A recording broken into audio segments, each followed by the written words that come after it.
جی میم بتائیے۔ کل یعنی 19 تاریخ کو احمد نورانی کی والدہ کی طرف سے حبس بیجا کی درخواست ہم نے اسلام آباد ہائی کورٹ میں دائر کی۔ ان کے 2 بھائیوں کو جبراً لاپتہ کیا گیا 1 بجے رات کے 19 تاریخ کو، اور یہ پٹیشن اصولاً تو کل ہی سماعت کے لیے مقرر ہونی چاہیے تھی کیونکہ یہ حبس بیجا کی درخواست ہے، لیکن افسوس سے یہ پٹیشن آج بھی نہیں لگی، اس کے باوجود کہ کل یہ 11 بجے سے پہلے فائل کلیئر ہو گئی تھی۔ آج بھی ہم پوری کوشش کر رہے ہیں کہ یہ پٹیشن آج ہی لگے کیونکہ یہ کل فائل ہوئی تھی،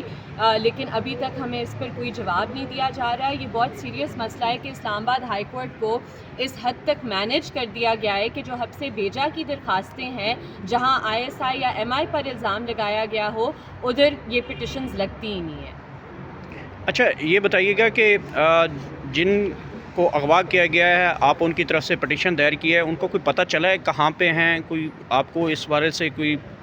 ابھی تک جو 2 لوگ جو احمد نورانی کے بھائی ہیں، سیف اور علی، ان کے حوالے سے FIR کی اپلیکیشن بھی ہم نے کل تھانہ نون میں ان کی فیملی نے دی ہے، لیکن آپ یقین نہیں کریں گے جو اسلام آباد پولیس ہے وہ مدعی کو ان کے فون پر غلط پولیس والوں کے نمبر بھیجے، انہوں نے ایک تفتیشی کا نمبر بھیجا اور کہا یہ آپ کی کیس کی تفتیش کریں گے۔ ان سے ہم نے رابطہ کیا تو انہوں نے کہا ہم تو بنی گالہ تھانے میں ہوتے ہیں، ہم تو نون تھانے سے ہیں ہی نہیں۔ ہم نے 15 پر کال کی کہ ہمیں بتائیں ان کا نمبر کیا ہے، ہمارے تفتیشی کون ہے، انہوں نے پھر سے ہمیں غلط نمبر دے دیا بنی گالہ تھانے کا۔ ہم نے نون تھانے میں کل سے کالز کریں، SSP کو کالز کریں، کوئی جواب نہیں آ رہا، SHO کمال خان صاحب کو کال کریں، کوئی جواب نہیں آ رہا، تو نہ پولیس FIR درج کری ہے اور نہ اسلام آباد ہائی کورٹ پٹیشن مقرر کری ہے سماعت کے لیے۔ تو اس کے لیے آپ نے کن کن لوگوں کو جو ہے وہ اس میں نام لیا ہے کہ درخواست میں کون لوگ ذمہ داران ہیں، کن کن سے پوچھا جائے، عدالت کن کن لوگوں کو بلا دی؟ ہم نے پارٹیز بنائی ہیں، انٹیریئر منسٹری کو، ڈیفنس منسٹری کو،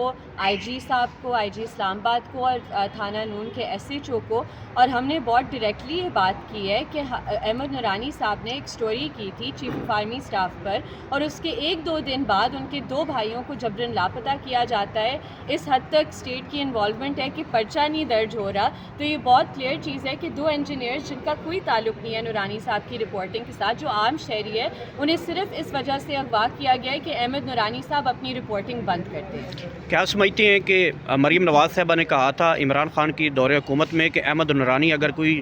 رپورٹ کر رہا ہے تو بجائے اس کو دھمکیاں دینے کی اس کی خبر کو ازالہ کرنا چاہیے کہ خبر فیک ہے یا جینون ہے، تو اب جو احمد نورانی صاحب خبر نکال کے لائے ہیں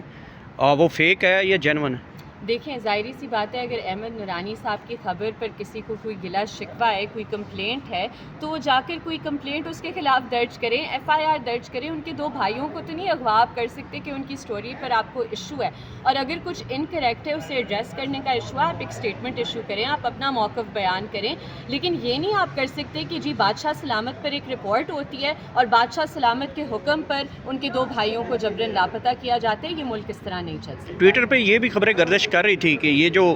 پاسپورٹ جو صاحبزادیوں کے چیف آرمی سٹاف کی صاحبزادیوں کے چل رہے ہیں وہ فیک ہیں۔